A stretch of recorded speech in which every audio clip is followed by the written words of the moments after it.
basketball has really consumed my life for a year. So I feel like it'll be good for me to kind of reflect back on everything that's happened. Like, I feel like I didn't even have time to really reflect on my college career because it ended so fast. I feel like taking some time to myself and really enjoying that and reflecting back. There's no place for it, and we've been professional throughout the whole entire thing, but I've never been called the things that I've been called on social media, and there's no place for it. Caitlin Clark has announced an upcoming hiatus from basketball activities expected to conclude in April. Concurrently, Alyssa Thomas publicly addressed derogatory remarks directed at her by supporters of Caitlin Clark. Ryan Ruocco confirmed Clark's absence from off-season play, indicating over 200 days until her next game.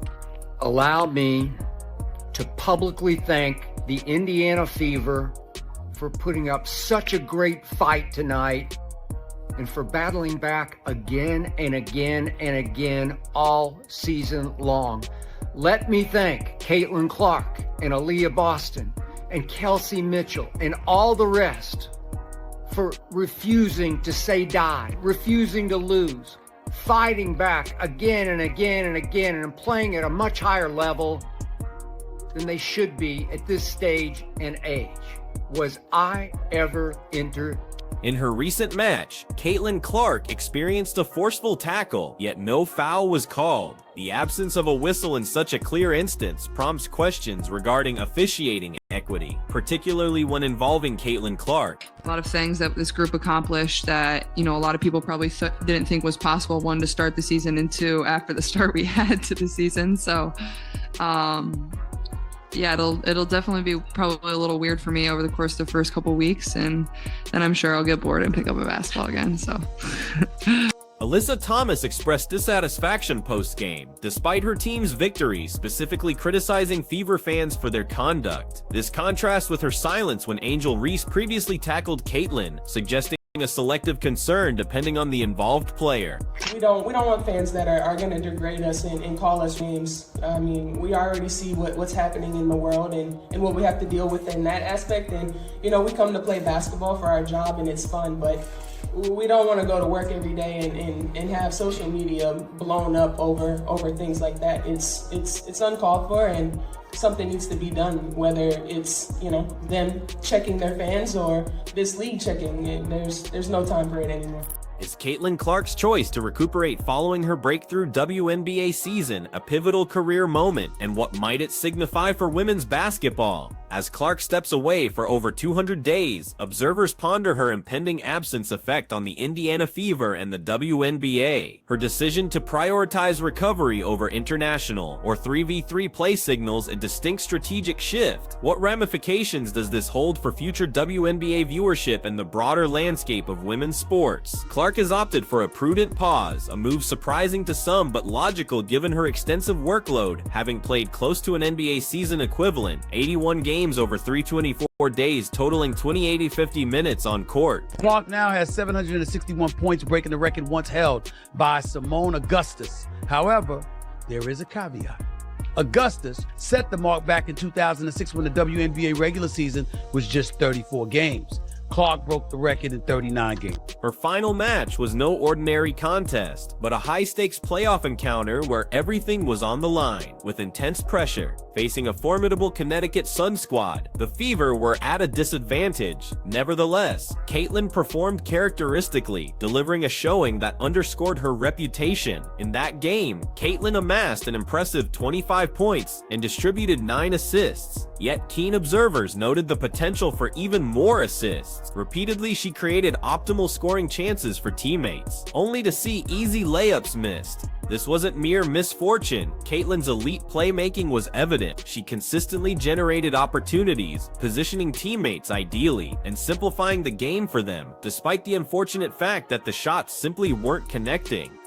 How I would grade myself, I'm a tough grader. I feel like I had a solid year, but for me, the fun part is, like, I feel like I'm just scratching the surface, and I'm one that's nitpicking every single thing I do. And I know I want to, help this franchise get even better, help my teammates get even better, be better for my teammates. And I know there's a lot of room for me to continue to improve. So that's what excites me the most. I feel like I can continue to get a lot better. And before we know it, I'm sure we'll all be back here. And the pressure extended beyond Caitlin to the entire Fever squad, which had struggled previously, now confronting a seasoned Connecticut Sun team. However, Caitlin unequivocally embraced the challenge. From the initial tip-off, she aggressively drove to the basket, shot with conviction, and ensured her team had every possible opportunity for victory. We got a lot of players, a lot of these wonderful ladies who bust their tail to make the WNBA what it was. Here's the reality.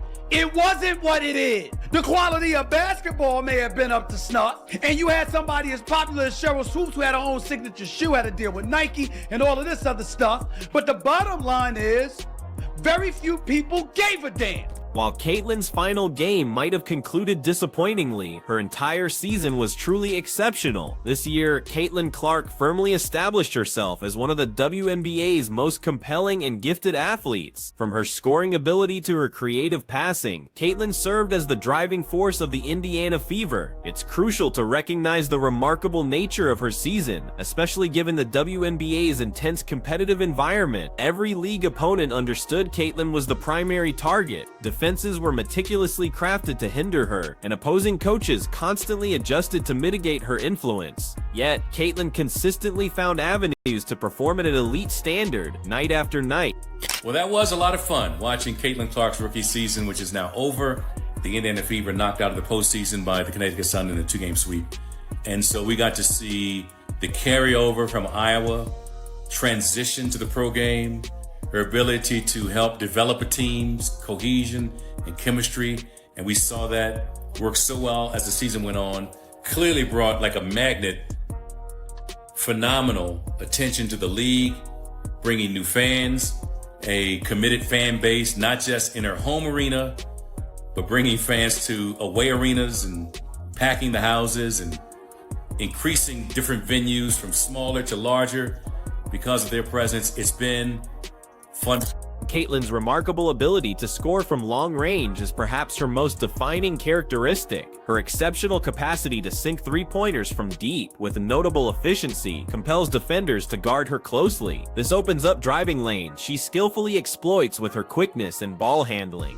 However, Caitlin is more than just a scorer. She ranks among the league's top playmakers, regularly facilitating assists and integrating her teammates into the offense. Indeed, Caitlin's playmaking distinguishes her from many elite scorers. While many concentrate solely on accumulating points, Caitlin possesses a unique aptitude for court vision and delivering precise passes. Her 9 assists in her last game exemplify this, and as noted, the tally could have been higher had teammates converted more opportunities. Beyond statistical contributions, her leadership truly set Caitlin apart this season. As a young player, she assumed a significant leadership role for the Fever, becoming the player her teammates relied upon in critical moments. Whether for a crucial late-game shot or a pivotal defensive stop, Caitlin consistently delivered when her team most needed her. This combined leadership and on-court prowess established her as one of the WNBA's most indispensable players this year. I think it's really just the fans, her fans, the Iowa fans,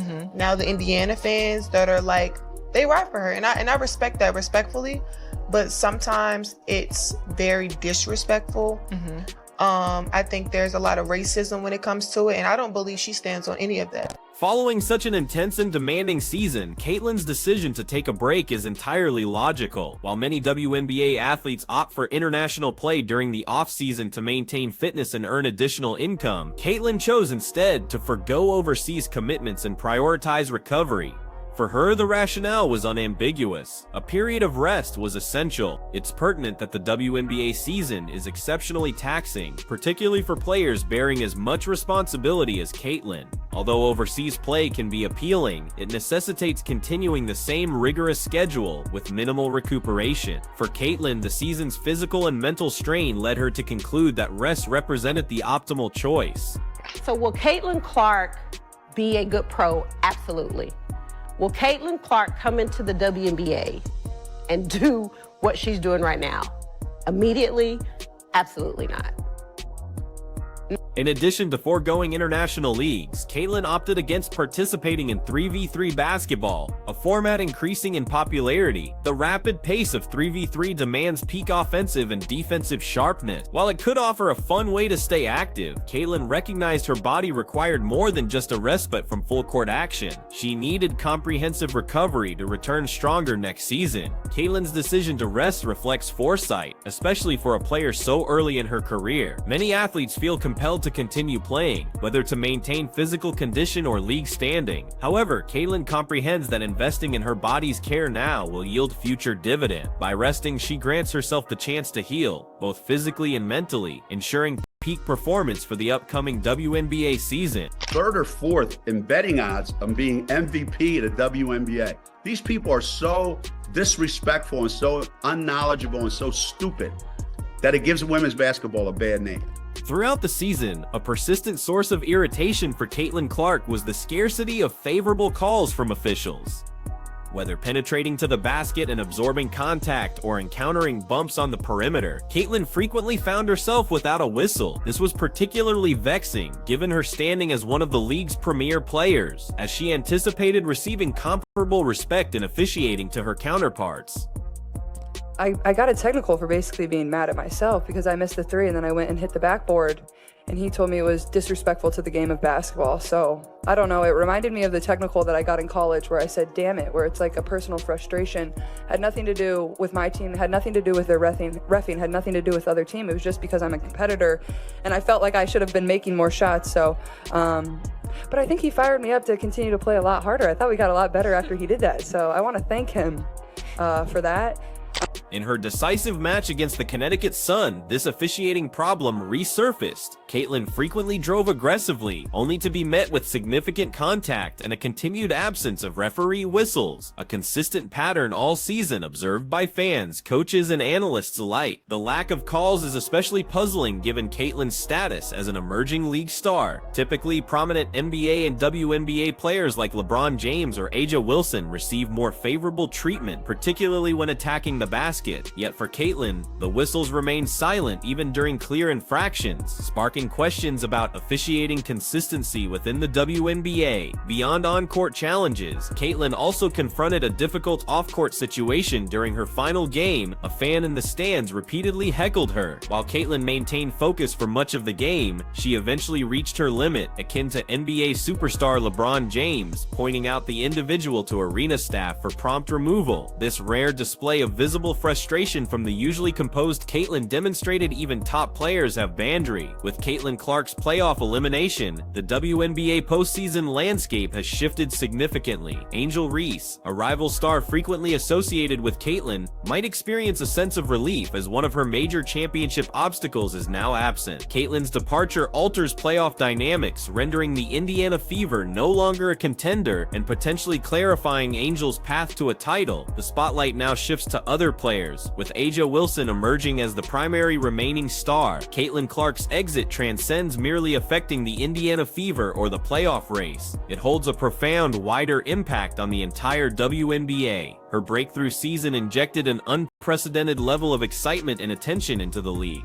Many people are watching women's basketball right now. It all started from the national championship game, and I've been dealing with this for 2 years now.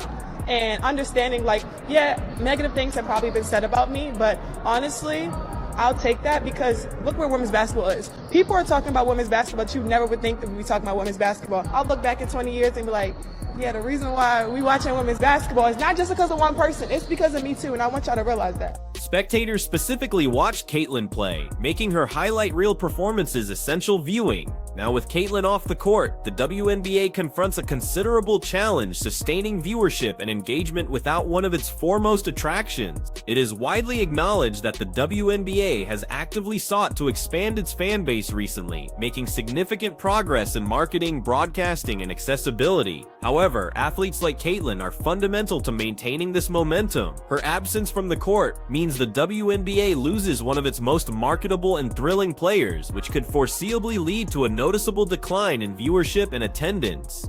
obviously people don't understand, like, if they think it's personal, but when I get between the lines, if friends or anything, if my teammate right here went to play for another team, I'm going to be competitive, I'm going to talk trash to her just because I'm super competitive and that's what we do.